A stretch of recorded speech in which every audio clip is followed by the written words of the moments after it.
Welcome back to the Thrive 45 Method podcast with me, your host, nutritionist Stacey Nicole Smith.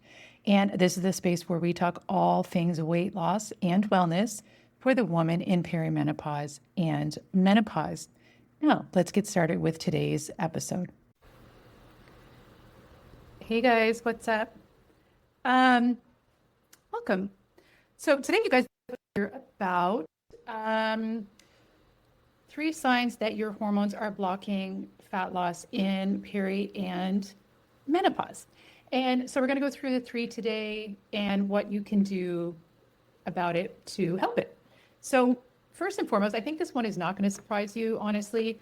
It's kind of the most obvious one, and that is belly fat that won't budge, because it's kind of known at this age, the menopause belly, right? And so that is one of the signs that your hormones are blocking fat loss at this age. And one of the reasons, of course, is with the hormonal fluctuations, one of the things we're experiencing is an increase in cortisol.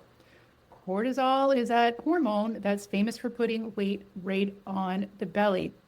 Now, the thing about, so if you're struggling with you just can't get rid of that belly, or you're gaining weight out of nowhere and it's all on your belly, this could be a sign that your hormones are at play. So one of the things we can do here, and I like to focus on is one change I can make here and one change I can make here, instead of overhauling your entire lifestyle overnight, because it's very difficult to do that way. And a lot of people can't maintain that. It's just too much. So let's focus on doing little things bit by bit that are going to give you the most bang for your buck. So one of the very simple things you can do for this is you want to cut through that cortisol. And cortisol is highest in the morning. So one of the easiest ways to do this is to balance your blood sugar, because that's going to help to cut through cortisol. So what you can do is within an hour of waking, have 30 grams of protein, have a breakfast with 30 grams of protein. And that's going to help to balance your blood sugar, which is going to help to lower that cortisol, which is going to help you with that cortisol belly. So that's one thing, belly weight that won't budge. Number 2 is you're suddenly having constant cravings, and it's either for sugar or carbs. There's several reasons for this. So number 1, estrogen, which starts to decline and fluctuate and go all over the place. Estrogen helps to regulate serotonin. That's kind of like our feel-good chemical, right? And progesterone, which is declining at this age, has a calming effect on the body. So from almost like an emotional standpoint, our body is craving that comfort. And so it's looking for that in the form of cravings for carbs and sugar. Another big one is, as we're going through these changes, we hit fluctuating hormones, we could be more prone to inflammation, and this can really lead to a resistance to insulin, which means our body is not as efficient as using our food and burning it off as fuel. And so this, can create some blood sugar imbalances. When we have these blood sugar imbalances, it can get us to crave a quick fix, which is like carbs and sugar. So we're looking for that quick fix. So a really simple way to kind of break through the cravings, is you want to make sure you're managing your blood sugar. That's going to be key. And one of the simplest ways to do this, of course, is to have the 30 grams of protein. It's tying into the first one. Have that 30 grams of protein for breakfast within an hour of waking, but then do that 2 more times through the day. So 30 grams of protein at breakfast, 30 grams at lunch, 30 grams at dinner. And if you have a big space between lunch and dinner, then try to have another 20 to 30 grams for that snack in the middle between lunch and dinner. And one of the reasons we're doing this is going to help to balance our blood sugar, which is going to help with cravings, but it's also going to keep us feeling full and satiated in between meals, so that you're not snacking and picking at food, because every time we snack or pick at food, it's increasing our blood sugar, which is creating an insulin response, and we're more resistant to insulin. So this is kind of burning it out and making our body more likely to keep fat on.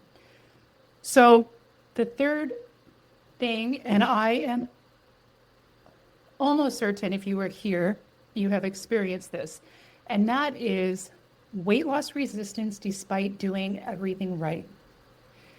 The reason for this is you then have to say, well, what is right? Everything right, when women generally say that, they usually mean the things I used to do in the past to lose weight, right? And these are generally, the intermittent fasting or cutting down drastically on carbs or having really low calories. And so you're doing everything right, but you're experiencing this weight loss resistance. And the reason for this is biology.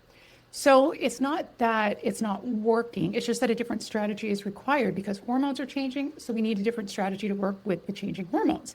Good news is it doesn't include severe restriction at all. It requires nourishment, proper nourishment for our hormonal system, our gut health. It helps to balance with blood sugar, all that kind of good stuff. So I just don't want you to feel frustrated. I know frustration, I don't know what's going on with me here today too, by the way.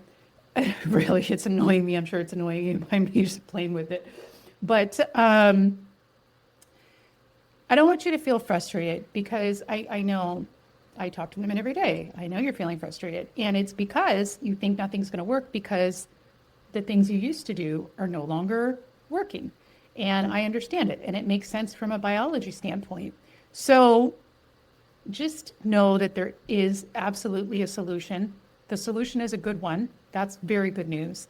And it just requires implementing certain strategies. So when you know what's happening, you don't feel so bad about yourself because people tend to feel that they don't have any willpower or, oh my gosh, what a weakness. I can't get anything to work and it's inevitable. But that's simply not true. It's just that a different strategy is required to work with the changing hormones. And so I'll run through them again real quick and let me know, comment below if you see yourself in any of these. So 3 signs that your hormones are blocking fat loss in perimenopause is number 1 is the belly fat that just kind of won't budge.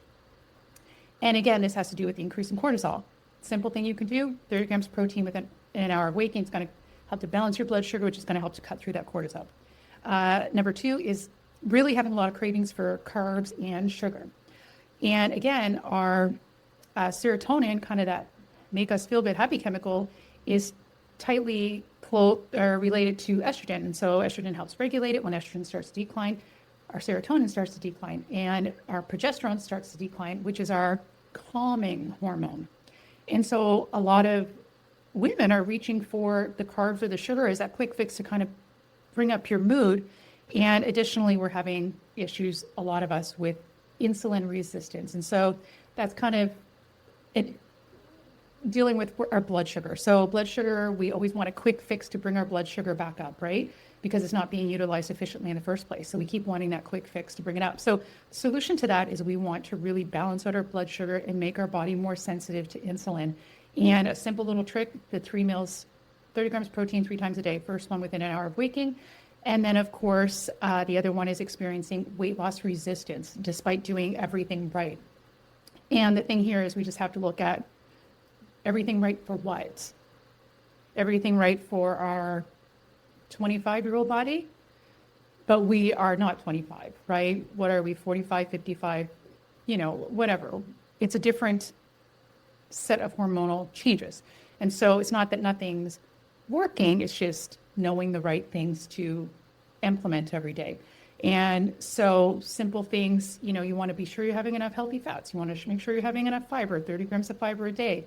At least, and that's going to feed your healthy gut bacteria. Everything is really tied together, and it's not requiring a total overhaul of your life. It's just knowing, okay, this is important to place my focus here.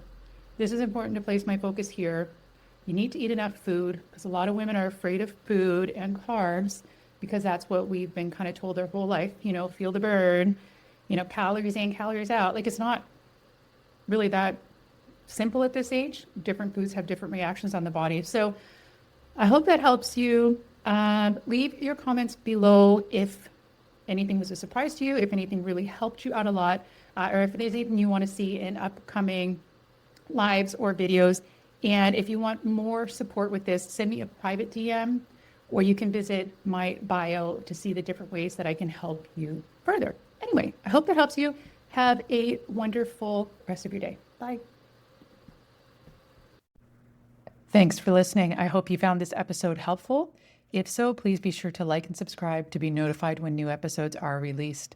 Episodes like this are released weekly for all things weight loss and wellness with a woman in perimenopause and menopause. And for other ways I can help you, please be sure to visit the show notes or visit my bio. Thanks for listening. Bye.